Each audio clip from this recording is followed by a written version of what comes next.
The return of the real daughter to the Song family was not welcomed with honor, but humiliation. At the family gathering, the adopted daughter deliberately handed her a cheap necklace worth barely $10, pretending it was a luxury piece designed by the world-famous designer Yulan Dashi. The intent was clear, to embarrass her in front of everyone.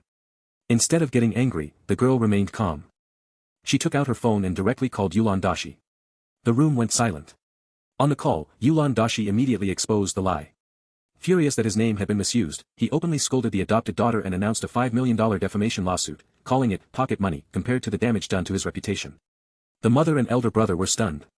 Meeting Yulan Dashi was a lifelong dream for ordinary people, yet this girl spoke to him as an equal. What they didn't know was that she was the real daughter of the Song family, abandoned in a village years ago while another child was adopted in her place. For 20 years, only the grandmother had searched for her relentlessly, until she finally found her and sent the elder son to bring her home. But the girl who grew up in the village bowed to no one. When the elder brother tried to intimidate her on the way, she slapped him and kicked him out of the car without hesitation. That moment made one thing clear: she was not weak. She was proud, fearless, and self-respecting. When she officially returned to the Song family, everything about her shocked them. Her posture. Her confidence. Her presence. The dress she wore was the only high-custom piece in the world, personally made by Yulan Dashi, a dress the elder brother had once failed to obtain no matter the cost. She arrived riding an international limited edition motorcycle worth $5 million, instantly revealing her true status. Still, the mother and adopted daughter tried to suppress her. The servants mocked her background. The mother warned her that obedience was the condition to stay in the house. The adopted daughter assumed her silence meant fear. But they were wrong. When the adopted daughter brought up the necklace incident again, everything changed. Soon after, Yulan Dashi's legal notice arrived at the house. Chaos erupted. Panicked, the mother threatened the girl to withdraw the lawsuit or be thrown out.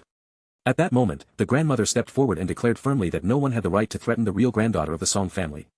For the first time, the girl felt warmth, from her grandmother's protection and the quiet support of her third brother.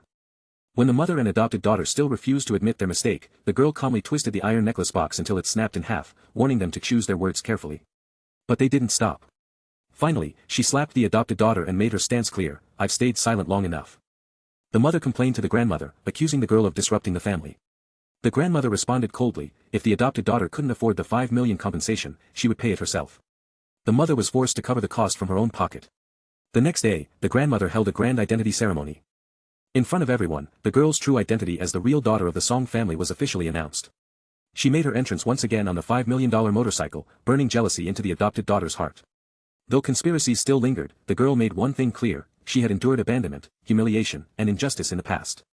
But from now on, she would answer every insult with dignity, power, and her rightful place. And this story was far from over.